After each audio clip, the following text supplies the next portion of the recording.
Hey, everybody. It looks like I am live. Thank you so much for joining me. If you can give me a thumbs up when you arrive, that will be fantastic.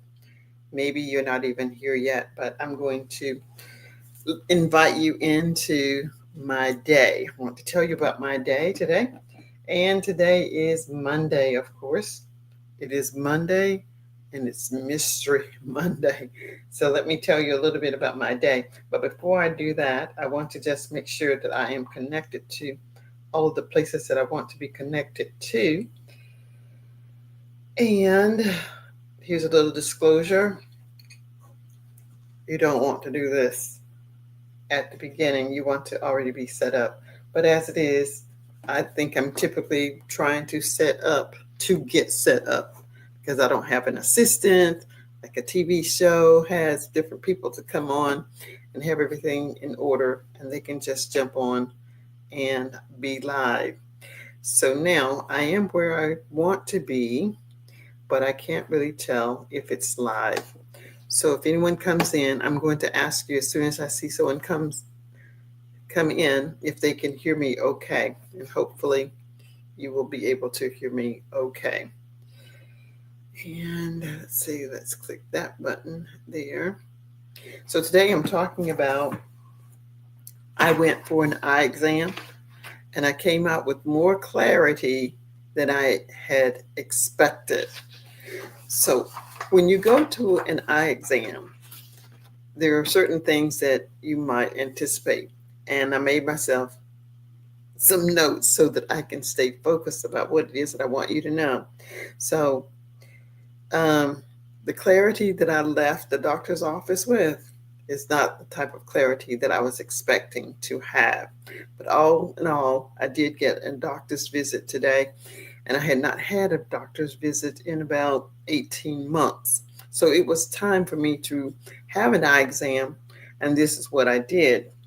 Keeping in mind that my doctor had urged me to go ahead and visit the doctor because I can visit the doctor twice a year with the type of insurance that I have, due to the fact that I am listed as being diabetic, but I'm managing my my diabetes. I'm trying to. I'm doing better than I was when I didn't know that I had diabetes. So I've cut out a lot of sweets that I typically enjoy eating.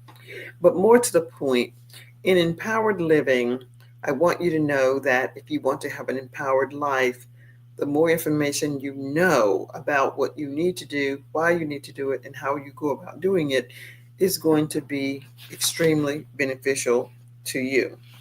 So when I went to the doctor's office today, my first experience was the uniqueness of the office. It was beautiful. It was a beautiful office.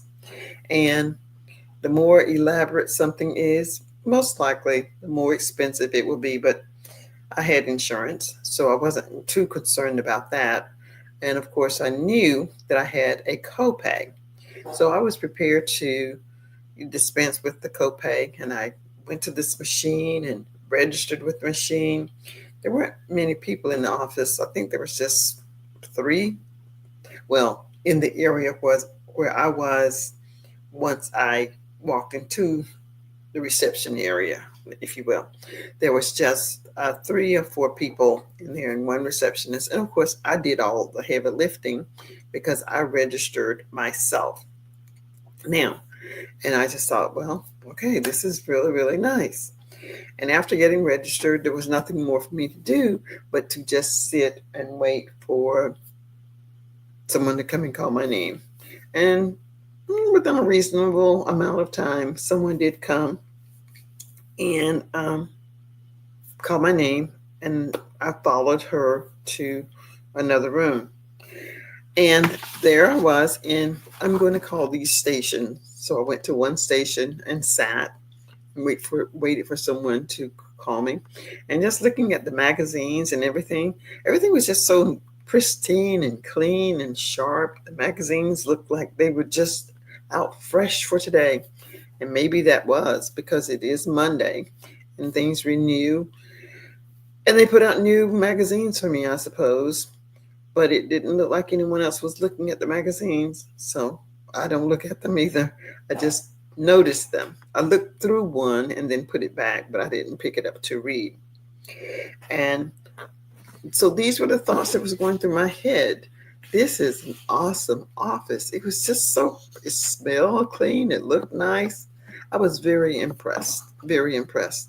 And imagine what it was going to be like when I got my glasses. So from there, I went to another station.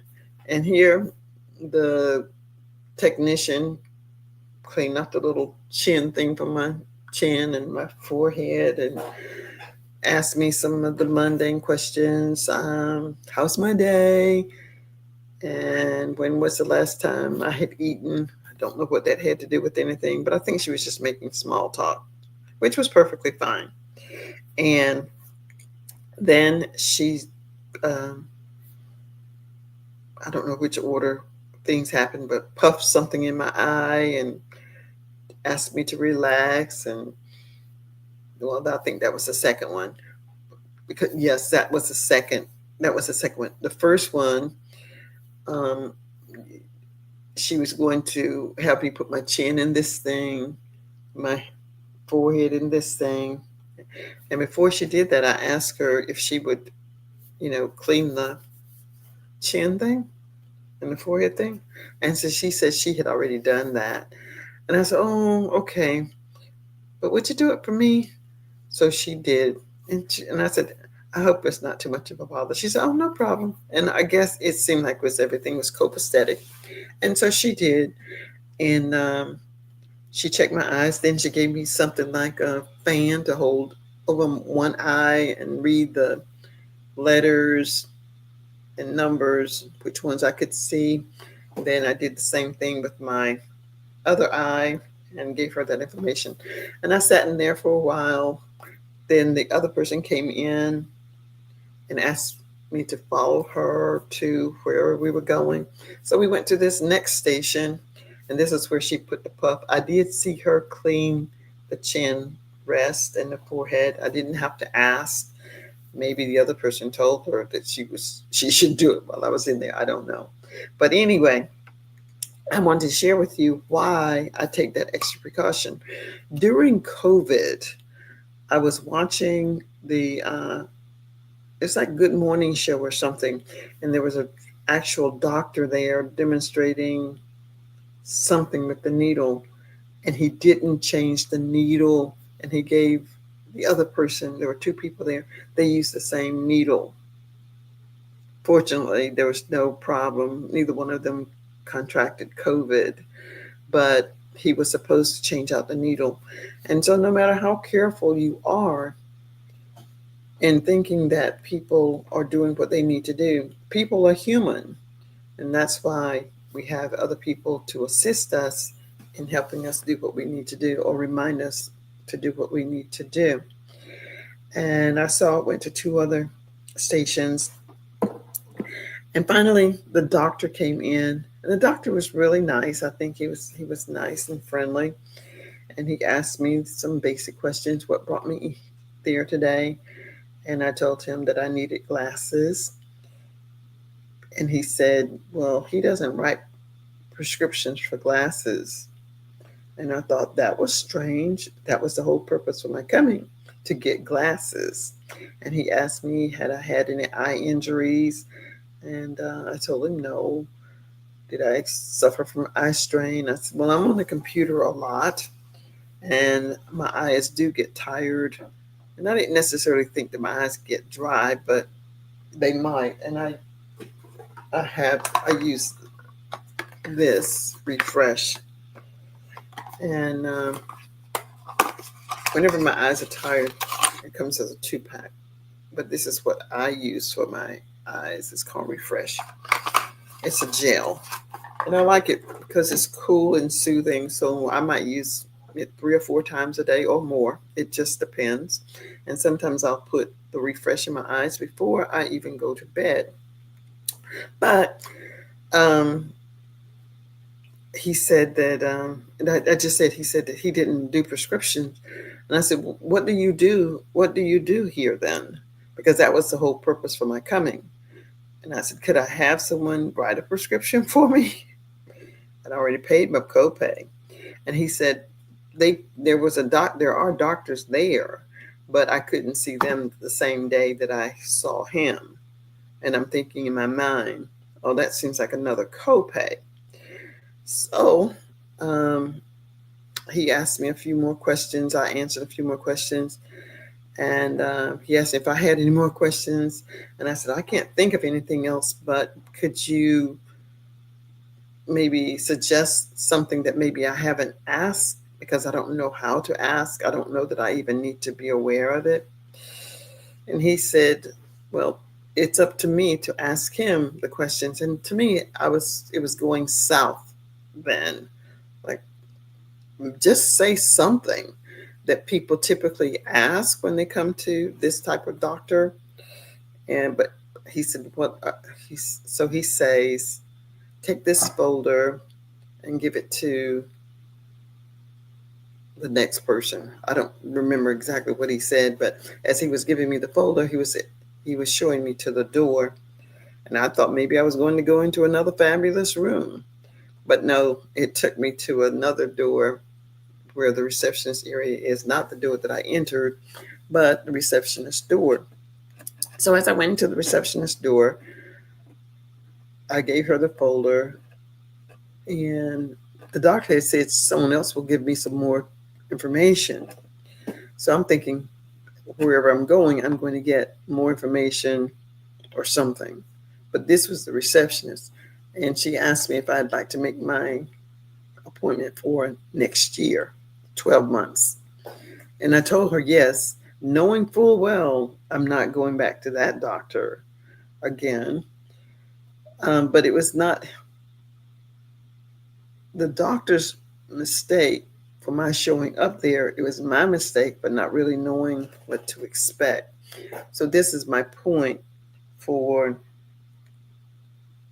being empowered, especially at the age of 71. You may have family members, but they have their own lives to live, and they may not have time to take you to places and think for you when you can't necessarily think for yourself. So I just wanted to share this information to my senior citizens, my senior partners, my friends, and even the younger people. Be aware of where you're going. So this particular doctor apparently worked with injuries. So because when he asked me about having blood in the back of my eye, I'm thinking, no, I don't have any blood in the back of my eye. But that is something that diabetics might have, but I didn't have any evidence of that. That's not why I was there. So when you're going to these types of specialists, you might want to make sure that you know what they specialize in. My ophthalmologist that I had had before was a person who did the same thing that this doctor did. I just didn't know that this had limitations on what he did. But I didn't have an injury. I didn't have any need for surgery. So I didn't need to see the type of doctor that I saw today. So that copay, although I got no real purpose served, I had to pay the copay. And I still need glasses. And I'll have to see a doctor for that. Hopefully I'll get that done next week and get some new glasses within, I guess, 2 weeks or so. I'll have some new weeks. So what is it that I want you to know? And I made myself some notes so I can be sure to tell you, is that whatever age you are, and as many of you may know, I am 71, that I have to take notes and write things down and keep them with me so that I won't forget what it is that I'm doing. It's like a grocery list, if you will. No matter what your age, if you want to go grocery shopping, you probably will do well with a grocery list. And just because someone wears a white coat, it doesn't necessarily mean that they are wearing the color of coat that you need.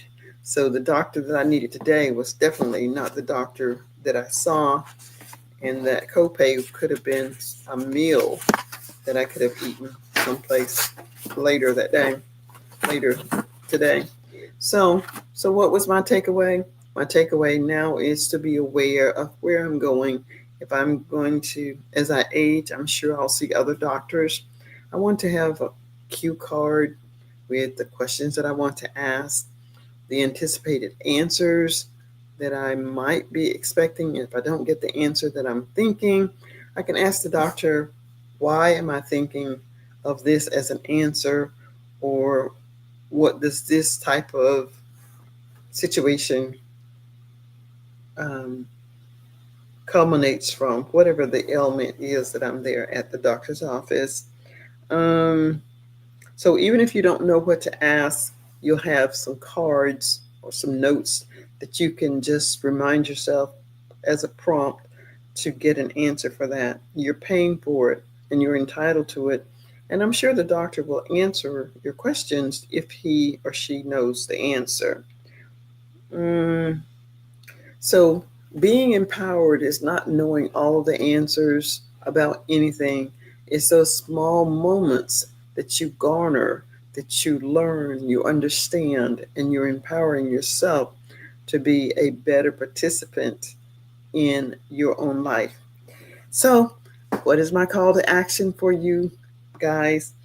I want to ask you, let me see what did I write down. I want you to drop down in the comments an experience that you might have had that you were in the wrong place at the wrong time. So, if you've enjoyed this talk for today, please leave a comment for me. I would appreciate it. Those of you who will watch the replay, thank you so much for being here. And finally, come back tomorrow and see what else I have to bring. I am doing a 15-day sprint of recording. That means I'm going to record 15 days consecutively, whether it's a restream or a video upload. I'll be doing that for 15 days just to push myself, to encourage myself to do more. And I also want to remind those of you who are on other YouTube channels of mine that I am moving Power of 10 from this YouTube channel to its own channel, which will be Power of 10. The links will still be the same. The opportunities are still the same. The exercises are still the same. What you were doing before is the same thing that you will do now.